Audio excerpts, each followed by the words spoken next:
चौका पर बैठे सुंदर दूल्हा आया माया पुकारे ले हो।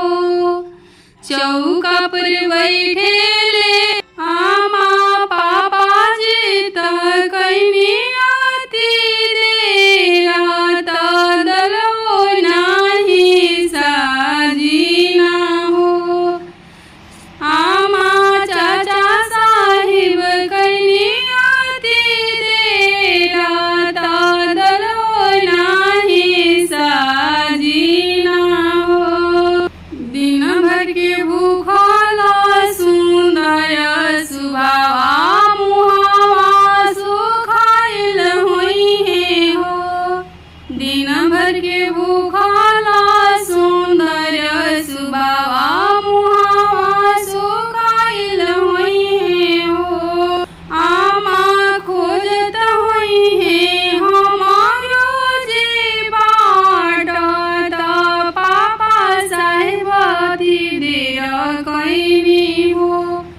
चाची जोत हुई है सुहवा हमारो बाट चाचा दलना साजिले हो। चौका पर बैठे ले सुंदर दुल्हा भाभी भाभी पुकारे ले हो। भाभी भैया जी कनी आती देरा दलई नाही साजी ना हो। भाभी भैया कइले आती देरा करवा नाही सजावेले हो। दिन भर के भूखला सुंदर सुभावा सुरती मालिना हुई है हो।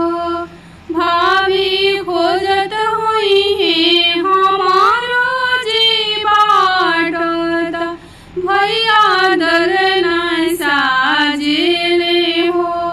भाभी खोजत हुई है धन हमारो बाट भैया दलना साजिले हो। अतना बचन आमा सुनेली बबुआ समझावेली हो। अतना बचन चाची सुनेली बाबू समझावेली हो। बबुआ पापा तुहर ना कैले आती देरा फूफा तोहरो ना अइले हो। बबुआ चाचा नाही कैले आती देरा फूफा तोहरो ना अइले हो। फूफा जी के बहिनी घर आइल बाड़ी लाजे फूफा ना अइले हो।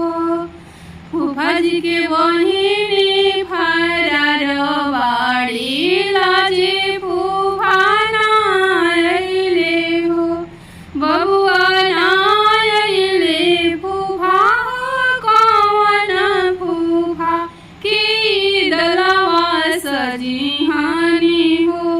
बबुआ ना अइले फूफा हो कौन फूफा की दलवा सजिहानी हो।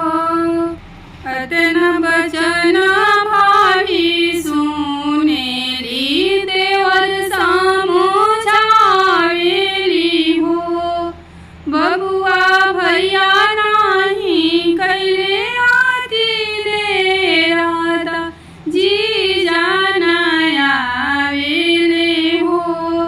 बबुआ भैया नाही कैले आती देरा जी जाना आवेले हो। जीजा जी के बहिनी निकली गईली लाजे जीजा ना आवेले हो। जीजा जी के बहिनी फरार बड़ी लाजे जीजा ना